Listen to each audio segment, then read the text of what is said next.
যারা ব্যাচেলর থাকে তারা অনেক সময় ডিম আলু এবং কি পটল দিয়ে রান্না করে, তো সেখান থেকে কিন্তু আমি দেখে এই রান্নাটা আজকে করলাম। হ্যালো এভরিওয়ান, আসসালামু আলাইকুম। সবাই কেমন আছেন? আলহামদুলিল্লাহ আমি ভালো আছি। ছোট্ট একটা ডেলি ব্লগে চলে আসছি। ভালো লাগলে লাইক কমেন্ট শেয়ার করে সাথে থাকবেন। যে যেখান থেকে ভিডিওটা দেখবেন সবাই কন্টিনিউ করবেন। তো যাই হোক, আমি চলে যাই মেন ভিডিওতে। আজকে কয়েকদিন ধরে মেয়ে আমাকে বলতেছে, মা তোমার রান্না বান্না সবকিছু কেমন যেন এলোমেলো হয়ে গেছে, তুমি যে কি দিয়ে কি রান্না করো আসলে আমি বুঝতেছি না। তো যাই হোক, মেয়ে তো আর জানে না আসলে মাসের শুরুতে আমাদের কয়েকদিন ভালো গেল, মাঝখানের থেকে শুরু হয়ে যায় আমাদের টানাটানি। তো যাই হোক, আমি অনেক সময় অনেক ব্যাচেলর ভাইদেরকে দেখেছি ডিম আলু এবং কি পটল দিয়ে একসাথে রান্না করে। তো আজকে সেই রকমই একটা রেসিপি আমি রান্না করতেছি।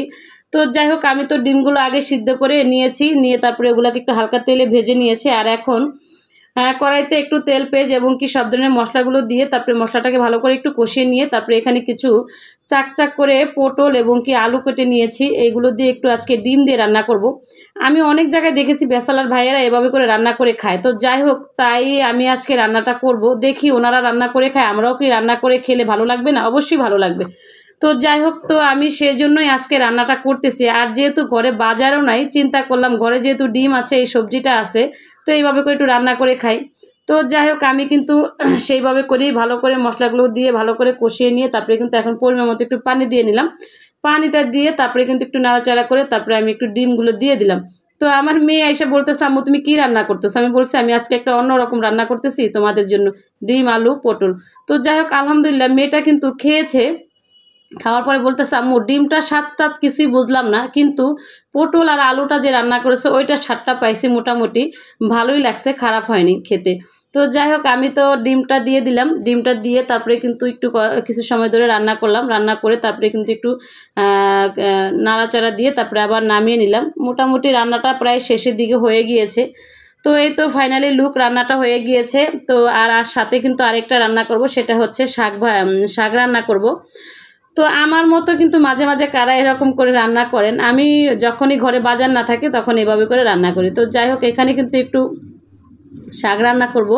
তো সব ধরনের মশলাগুলো দিয়ে দিলাম। সব ধরনের মশলাগুলো দিয়ে তারপরে কিন্তু আমি চিংড়ি মাছ দিয়ে দিলাম। চিংড়ি মাছ দিয়ে তারপরে কিন্তু ভালো করে মশলাটাকে কষিয়ে নিলাম। তো আমি কিন্তু এখন চিংড়ি মাছগুলো একটু বড় বড়, তো এগুলোকে কেটে তারপরে আমি ছোট ছোট করে নিই, কারণ না হলে কিন্তু ভালো লাগে না খেতে, একটু গ্রানও আসে না।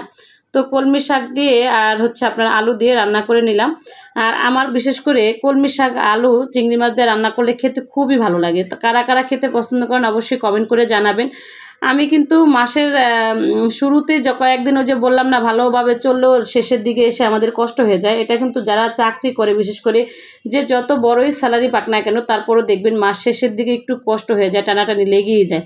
তো যাই হোক, এই তো আমার শাকটা আবার হয়ে গিয়েছে। শাকটা একটু নাড়াচাড়া করে তারপরে কিন্তু এখন আমি একটু চুলায় রেখে তারপরে কিন্তু আমি নামিয়ে নিব। প্রায় শাকটা হয়ে গিয়েছে। আর শাকে বেশি একটা ঝোল রাখবো না, বেশি ঝোল রাখলে কিন্তু খেতে ভালো হবে না। আর আমাদের ঘরে যেহেতু আলু খেতে খুবই পছন্দ করে, আমি আবার সব কিছুতেই বিশেষ করে আলুটা ব্যবহার করি। ওই যে কথায় আছে না, গোলা আলু সব কিছু লাগিয়ে যায়, আর চিংড়ি মাছ। তো যাই হোক, এই জন্য আলু এবং কি চিংড়ি মাছ সব কিছুর সাথেই আমি রান্না করি। তো শাকটাও মোটামুটি আমার রান্না হয়ে গিয়েছে। আর একটু রেখে তারপরে নেড়ে চেড়ে তারপরে নামিয়ে নিব। আর বাচ্চারা তো আসলে বোঝে না, বাচ্চারা মনে করে আমরা মারা মনে হয় ইচ্ছা করি এভাবে করে রান্নাবান্নাগুলো করি। আসলে তো তা না। আমরা যারা সংসার চালাই আমরাই জানি। ওরা যখন বড় হবে, সংসারী হবে এবং কি সংসারের দায়িত্ব কাঁধে নিবে, তখন ওরা বুঝতে পারবে মাসের শেষে কেমনটা হয়। তো যাই হোক, আপনাদের ভাইয়া সন্ধ্যাবেলা একটু পুরি নিয়ে আসলে পুরিগুলো একটু আবার প্লেটে বের করে দিলাম। তারপরে পুরিগুলো দেখে খুশি হয়েছিলাম, কিন্তু আমার কাছে অতটা ভালো লাগে না। পুরিগুলো ঠান্ডা হয়ে গেছে, খেতে অতটা মজা হয়নি।